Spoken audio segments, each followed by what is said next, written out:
Hey, I'm Andrew. This is a beginning of a short series of videos to show you how we can integrate Sketchup into more of our workflow. So in this first one, I'm going to go through how to use scenes to be able to create images for documentation.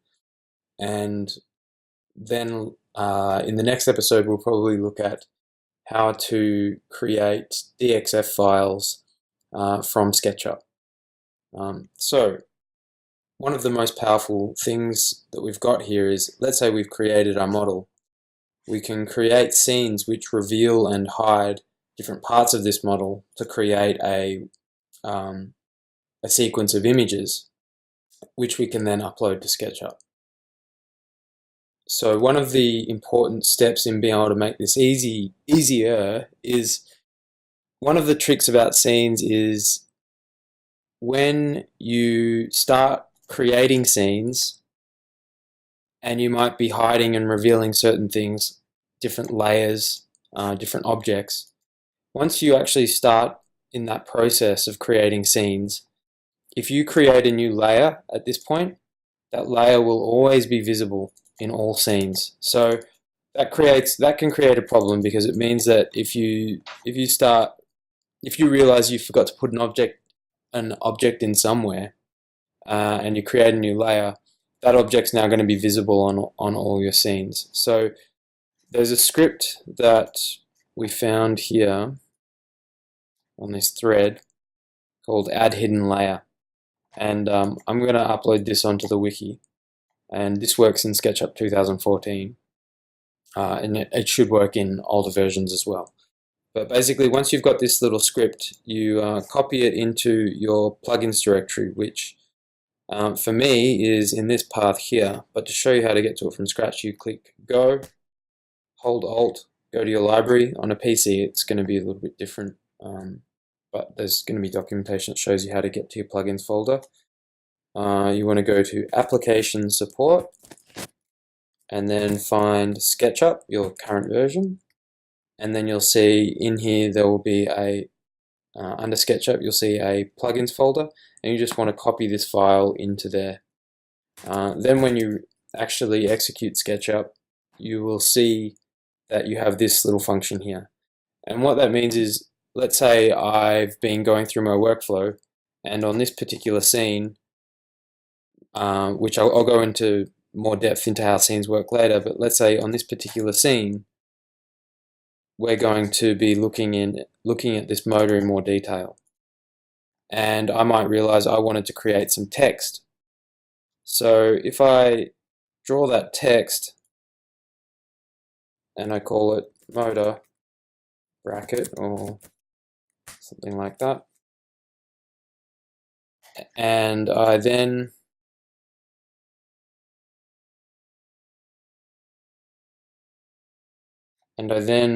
go back, you'll see this text is visible all the time, and I may only want the text visible for that scene. It will also be visible for all previous scenes that I've created, so it can wreck previous work.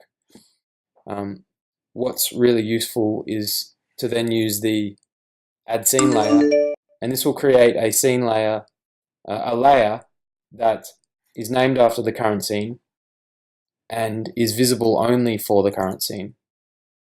So if I then cut that object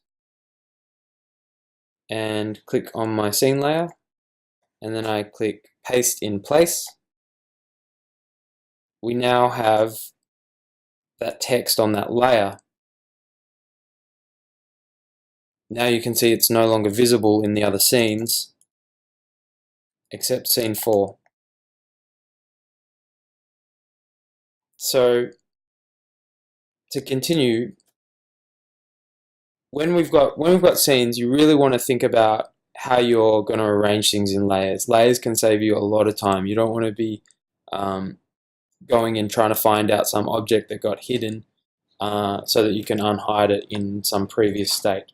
It's a great idea to have the some basic core template with everything revealed, so that when you start going through your scenes, if you've hidden a whole bunch of stuff like this, I have shortcut keys usually for this, but I'm trying not to use it. So if we click hide and I update this scene, and then I realize that actually I didn't want to hide the lid, I can go back to core template, select the lid, go to my new scene, unhide the lid, and then I can update the scene. So you'll see now the scene has retained those changes. I can also progressively create new scenes by changing states, like say hiding this and create a new scene, and then I can hide that.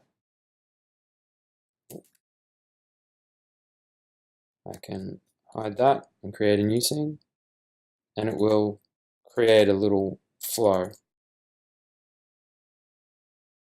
So I suppose one of the other things that I should go into is creating text to label parts or give instructions in a particular area. So I usually have my text on a separate layer, but as I showed before, sometimes you might just want to create a text layer for a particular scene. If you need to change the layer of an object, or you want to find out what layer an object's on, if you click on the text and you click Entity Info, which is normally available under Window, Entity Info, so are the layer info and the scenes, and the outliner is also very useful. Outliner will show you all objects, whether or not they're hidden. I can change the layer that this text is on. So one thing that is usually quite useful is when I create text like this, to actually embed it in the component. So I can cut that object, Command X, go into the component or the group that it's relevant towards, and I can click Edit, Paste in Place. And so now that I'm in the component, that text is linked. So what it means is if I move this object around, the text is going to stay with it, and also the text is still hidden on that layer. So we have the option to reveal and hide that text whenever we want. One of the first things you're going to want to do after you've got a completed model is create an exploded parts diagram. So to do this, you can't actually move things and save that moved state in a scene. If I move this object and I try to update this scene, you'll see that it actually won't matter. That's a locked state. You can't save moved objects between states. So what we have to do is create a duplicate of the whole model and put that on our exploded, on a new scene which we're going to call exploded, and on a new layer called exploded. So at the moment we'll see that all those objects are on layer 0, and what I'm going to do is create a new layer and call it exploded parts. I select the layer. Now after I've selected the layer, if I paste anything or if I create new objects, it will be created on that layer. It's very important to remember what layers you've got selected, otherwise you can end up getting yourself into a bit of a mess. So it's good to have a good default layer that you always go to, but moving into other layers when you realize you need a bit more control. So at the moment there is nothing on the exploded parts layer. But if I select this and I click copy and then paste in place,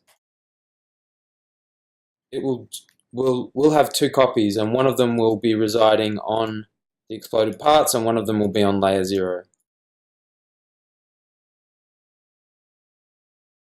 Now, because I've linked my text into my components where possible, when I start creating the exploded parts view, making sure that everything else is hidden except the exploded parts and maybe my text, once I start moving these around, it's gonna take the text with it. So a good practice for this stage is to move everything in denominations of units that are easy to remember. So let's say I want to start by taking this whole lid off. So I'm going to go in and start selecting things. We've got the lid. I'll grab this guy, this guy, this guy, this guy, this guy.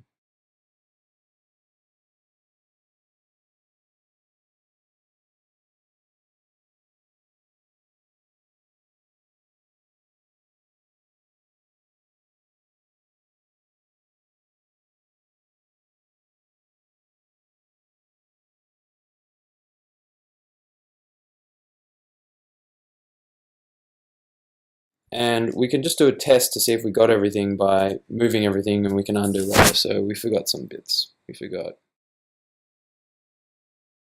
a green, a blue, and a purple guy.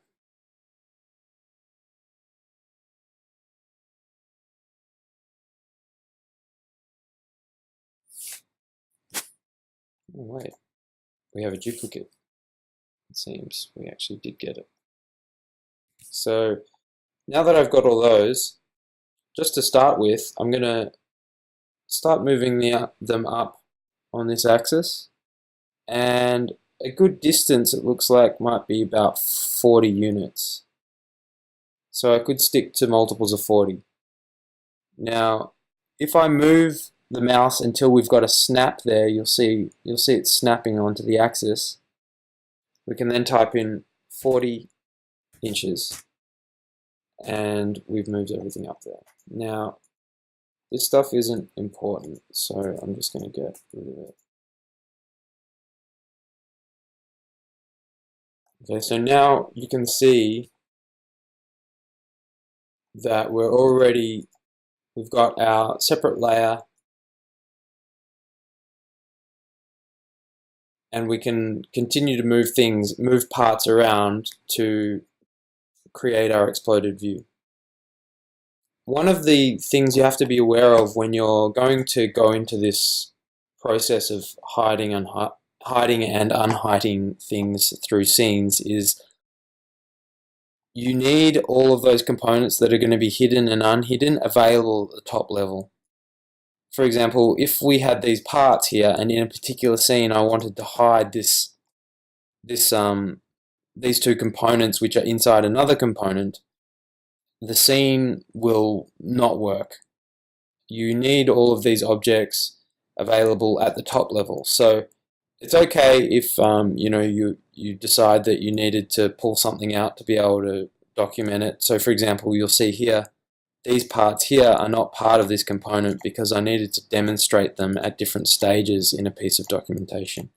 Okay, so to continue, let's go through a little bit of a emulation of how we might do this if we were to start creating something for Dazuki. So we'd have our core template. We wouldn't view the exploded parts in the core template. We can update that scene. Let's go to scene 2. Now, the way I normally label my scenes, because you might want to change the order of those scenes, so let's call this explosion 010, so that later, if this was say called explosion 020, it's easy enough for you to insert steps in between there, because you can have a 015 or a 025 later. So let's hide layer 0 and update this scene.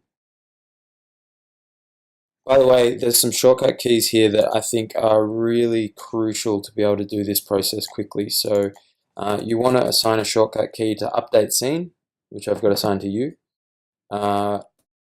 Having shortcut keys to hide, unhide, unhide last, they're all really useful.